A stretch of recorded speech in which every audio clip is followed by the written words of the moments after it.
Dear friends, welcome back to my channel Place Classes. Today in this video we will learn present perfect tense. Dear friends, आपका अपने channel place class में स्वागत है। आज के video lecture में आप प्रेजेंट परफेक्ट टेंस के इंट्रोगेटिव सेंटेंस को सीखेंगे। प्रेजेंट परफेक्ट टेंस ये पैसिव वॉइस आप सीख रहे हैं इस समय कि यदि कोई सेंटेंस पैसिव वॉइस में तो उसको कैसे पहचानेंगे और ट्रांसलेट कैसे करेंगे, उसको कैसे बोलेंगे और कैसे हमें पता चलेगा कि ये पैसिव वॉइस का सेंटेंस है। ये आज का विषय है। मतलब आज आप ये सीखेंगे। इसके पहले भी एक वीडियो अपलोड हो चुका है प्रेजेंट परफेक्ट टेंस का, सिंपल और नेगेटिव। उसमें बताया गया सिंपल और नेगेटिव सेंटेंस को कैसे ट्रांसलेट करना है, कैसे बोलना है। आज मैं आपको बताने वाला हूँ कि प्रेजेंट परफेक्ट टेंस का इंट्रोगेटिव सेंटेंस हो तो उसका कैसे ट्रांसलेट करेंगे, कैसे बोलेंगे, कैसे पहचानेंगे। तो बहुत ही आसान है। यहाँ पर देखिए पहचान लिखा हुआ, आइडेंटिफिकेशन लिखा है, कैसे पहचानेंगे। कोई भी हिंदी सेंटेंस हो क्रिया के साथ वाक्य के अंत में मिले, जा चुका है, जा चुकी है, जा चुके हैं, जा चुके हो, जा चुका हूँ, जा चुकी हूँ, गया है, गई है। देखिए गया गई इस तरह से भी लिखा जा सकता है, इस तरह से भी लिखा जा सकता है। गए हैं इस तरह से भी लिखा जा सकता है, इस तरह से भी लिखा जा सकता है। वाक्य के अंत में मिले तो आपका प्रेजेंट परफेक्ट टेंस होगा और पैसिव वॉइस होगा। और उसमें एक और क्रिया होगा, क्रिया के साथ में ये होगा, ये पहचान है, ये क्रियाएं नहीं है, पहचान। जैसे मैं जा चुका हूँ, तो ये नहीं सोचेंगे कि ये प्रेजेंट परफेक्ट टेंस का पैसिव वॉइस, नहीं, उसमें एक और क्रिया होगा, पहचान है। ठीक है, ये पहचान आपका है, ना कि ये मुख्य क्रिया के काम करेंगे। अब जैसे मैं इंट्रोगेटिव सेंटेंस में कुछ सेंटेंस को लिखा हूँ, उन सेंटेंसों के माध्यम से आपको बता रहा हूँ। जैसे यहाँ पर लिखा है, क्या उसको चेतावनी दी गई है? तो देखिए दी, चेतावनी देना एक और क्रिया हो गई, इसकी पहचान है गई है। क्या खेत जोते जा चुके हैं? जा चुके हैं इसकी पहचान है, जोतना एक अलग क्रिया है। क्या तुम्हें यह पाठ पढ़ाया जा चुका है? तो जा चुका इसकी पहचान है और पढ़ाना एक और क्रिया है। तो उसमें एक और क्रिया होगी और ये इसके पहचान होंगे, जा चुका है, जा चुकी है, जा चुके हैं, जा चुके हो, जा चुका हूँ, जा चुकी हूँ, गया है, गई है, गए हैं। इस प्रकार से इसकी पहचान है, ना कि ये मेन वर्ब है। ठीक है, तो जब ये पहचान मिले किसी सेंटेंस के अंत में और उसमें एक और क्रिया हो तो आपका प्रेजेंट परफेक्ट टेंस होगा और पैसिव वॉइस होगा। तो मैंने डियर फ्रेंड्स बताया कि सिंपल को कैसे ट्रांसलेट करना है, नेगेटिव को कैसे ट्रांसलेट करना है। आज जो मैं आपको बताने वाला हूँ वो इंट्रोगेटिव सेंटेंस है। तो डियर फ्रेंड्स आपको पता होगा कि इंट्रोगेटिव सेंटेंस क्या होता है। A sentence that ask a question is called an interrogative sentence. मतलब जो वाक्य आपसे एक प्रश्न करे, एक सवाल करे, उसे कहते हैं इंट्रोगेटिव सेंटेंस। जैसे क्या उसको चेतावनी दी गई, आपसे पूछा जा रहा है, सवाल किया जा रहा है, तो आप कह सकते हैं यस या नो। अब डियर फ्रेंड्स जो इंट्रोगेटिव सेंटेंस होता है वो दो प्रकार का होता है। There are two types of interrogative sentence. Interrogative sentence दो प्रकार के, एक yes no type interrogative sentence, एक डब्ल्यू एस टाइप इंट्रोगेटिव सेंटेंस। अब जिनका आंसर यस या नो हो उसे कहते हैं yes no type interrogative sentence, और जिनका आंसर यस या नो हो ना हो, अर्थात जिनका आंसर आप यस और नो दे सकें, if you can answer yes और no, then we call it yes no type interrogative sentence. If you cannot answer yes or no, then we do not call it S no type interrogative sentence. Then we call it WS type interrogative sentence. ठीक, यदि आप उसका जवाब yes या no दे सकते हैं तो उसे कहेंगे yes no type interrogative sentence.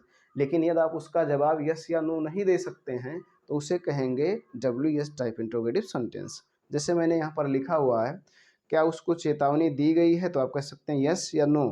क्या खेत जोते जा चुके हैं? तो कह सकते हैं यस या नो।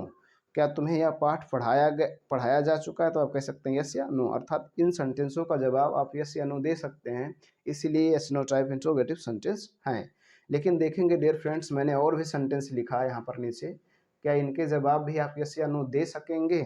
क्या तुम्हें क्या पढ़ाया गया? तब कहेंगे यस या कहेंगे नो? नहीं। चोरों को कहाँ गिरफ्तार किया गया? क्या कह सकते हैं? यस या नो कह सकते हैं। कार्य को पूरा क्यों नहीं किया गया? क्या आप इसका जवाब यस या नो दे सकते हैं? तो जिनके जवाब आप यस या नो ना दे सके उसे कहते हैं डब्ल्यू एस टाइप इंट्रोगेटिव सेंटेंस। और डियर फ्रेंड्स, इंट्रोगेटिव सेंटेंस की सबसे बड़ी पहचान ये चिन्ह होता है, जिसको हम कहते हैं क्वेश्चन मार्क। ये किसी भी सेंटेंस के अंत में बना हो तो वो इंट्रोगेटिव सेंटेंस होता है। और एसनो टाइप इंट्रोगेटिव सेंटेंस की पहचान होती है शुरू में क्या होगा, देखिए क्या है, और जवाब यस या नो होगा। तो आपको क्या करना है, सबसे पहले हैज या हैव लगाना है, लेकिन इस ऑब्जेक्ट को देखकर, सिंगुलर है तो हैज, प्लूरल है तो हैव। अब यहाँ देखो उसको है तो उसको की इंग्लिश यहाँ हिज नहीं यूज की जाएगी, ही यूज की जाएगी, और ही के साथ लगेगा हैज। हैज उसके बाद ही यूज करेंगे, ऑब्जेक्ट हो गया, फिर बीन लगाना है।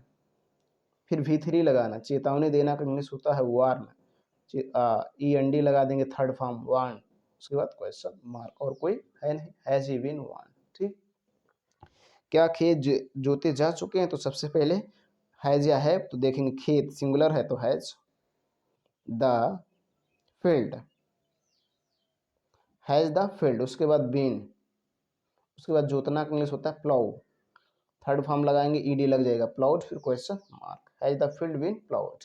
ठीक, अगला, क्या तुम्हें यह पाठ पढ़ाया जा चुका है, तो सबसे पहले हैज या हैव, लेकिन ऑब्जेक्ट देखेंगे तुम्हें, तुम्हें की इंग्लिश यू, तो यहाँ लगेगा हैव, उसके बाद ऑब्जेक्ट यू, उसके बाद बीन, और उसके बाद V3 वर्ब का थर्ड फॉर्म पढ़ाना, पढ़ाना का इंग्लिश होता है टीच, उसका third form taught, have you been taught यह पार्ट दिस लेसन, उसके बाद question mark, have you been taught this lesson. ठीक, इस तरह से आपको करना है। अब डियर फ्रेंड्स, अगर यही नेगेटिव सेंटेंस हो जाए अर्थात इसमें नहीं शब्द आ जाए, तो आपको कुछ नहीं करना, सबसे पहले हैज हैव लगाना, फिर ऑब्जेक्ट, ऑब्जेक्ट के तुरंत बाद नॉट, फिर बीन, फिर V3, फिर अदर वर्ड। जैसे अगर इसी को कहा जाए क्या खेत नहीं जोते जा चुके हैं, तो बोलेंगे has the field not been ploughed, क्या उसको चेतावनी नहीं दी गई है, तो बोलेंगे has he not been warned, क्या तुम्हें यह पाठ नहीं पढ़ाया जा चुका है, तो बोलेंगे have you not been taught this lesson, अर्थात नहीं शब्द आ जाए तो ऑब्जेक्ट के तुरंत बाद नॉट का यूज कर देना है। ठीक, अब अगला देखेंगे।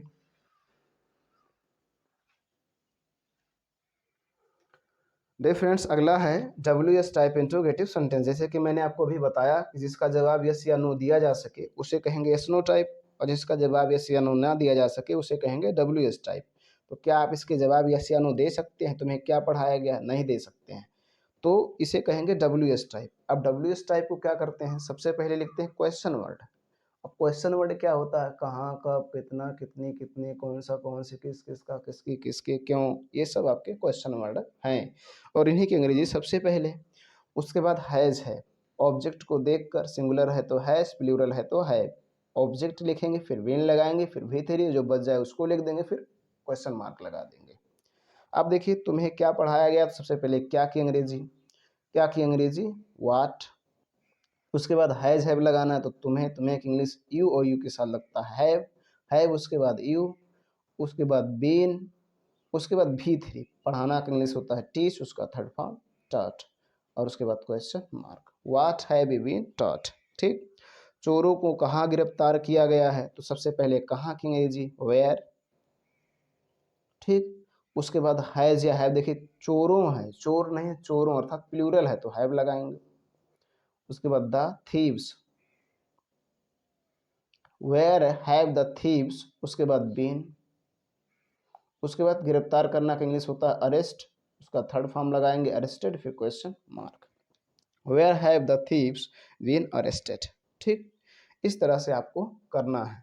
अगला है कार्य को पूरा क्यों नहीं किया गया है, तो सबसे पहले क्यों की अंग्रेजी, देखिए मैंने यहाँ पर एक सेंटेंस लिख दिया ताकि आपको समझ में आ जाए। तो सबसे पहले क्यों की अंग्रेजी वाई, उसके बाद हैज या हैव, तो कार्य है, सिंगुलर है तो हैज, उसके बाद the work, why has the work. अब देखिए नहीं आ गया, तो जब नहीं आ जाए तो आपको ऑब्जेक्ट के तुरंत बाद नॉट का यूज कर देना है, ये आपको ध्यान रखना, why has the work not, उसके बाद बीन, उसके बाद V3, पूरा करना का इंग्लिश होता है कंप्लीट, उसका थर्ड फॉर्म लगा देंगे, हो जाएगा कंप्लीटेड, फिर question mark, why has the work not been completed. ठीक है, इस तरह से आपको करना है। तो डियर फ्रेंड्स, मैंने आपको आज के वीडियो लेक्चर में बताया कि प्रेजेंट परफेक्ट टेंस हो तो उसको कैसे पहचानेंगे कि पैसिव वॉइस में है, और उसका ट्रांसलेट कैसे करेंगे। इसके पहले भी मैंने वीडियो अपलोड किया है जिसमें आपको सिंपल और नेगेटिव सेंटेंस को बताया। आज मैं आपको जो बताया हूँ इंट्रोगेटिव सेंटेंस है। मैंने ये भी बताया कि इंट्रोगेटिव सेंटेंस को कैसे पहचानेंगे। इंट्रोगेटिव सेंटेंस की सबसे बड़ी पहचान ये चिन्ह होता है जिसको हम कहते हैं क्वेश्चन मार्क। किसी भी सेंटेंस के अंत में ऐसा बना हो तो इंट्रोगेटिव सेंटेंस होगा। अब ये भी मैंने बताया इंट्रोगेटिव सेंटेंस कितने प्रकार के होते हैं, कैसे पता करेंगे, क्या पहचान होगी, कैसे ट्रांसलेट करेंगे, ये सारी चीज़ मैंने आपको बताया। डियर फ्रेंड्स, मैं उम्मीद करता हूँ कि आपको इस वीडियो को देखने के बाद आपके प्रेजेंट परफेक्ट टेंस से रिलेटेड सारी समस्याएं खत्म हो गई होंगी। अगर फिर भी आपको कहीं पर किसी प्रकार का कोई डाउट है तो कमेंट बॉक्स में लिखें, आपके कमेंट की रिप्लाई दी जाएगी। वीडियो पसंद आया हो तो लाइक करें, चैनल में पहली बार आए हो तो आपसे रिक्वेस्ट है कि चैनल को सब्सक्राइब करें, साथ साथ बेल आइकन प्रेस करें। डियर फ्रेंड्स, इसके बावजूद अगर आपको किसी टॉपिक पर वीडियो चाहिए तो आप कमेंट बॉक्स में लिख सकते हैं, मैं उस टॉपिक पर वीडियो आपको अवेलेबल करवाऊंगा और मेरी कोशिश रहेगी मैं आपकी उस टॉपिक का निराकरण भी करूं ताकि आपको पूर्ण रूप से समझ में आ जाए। फिर से मैं कह रहा हूँ डियर फ्रेंड्स, अगर वीडियो पसंद आए तो लाइक करना ना भूलें, चैनल पहली बार आए हों तो सब्सक्राइब करें, साथ साथ बेल आइकन भी प्रेस करें ताकि जो मैं वीडियो अपलोड करूँ उसका नोटिफिकेशन आपको मिलता रहे। If you are watching for the first time, then subscribe to the channel and also press the bell icon so that you will get a notification of the video that I upload. Thanks. Thank you so much. धन्यवाद.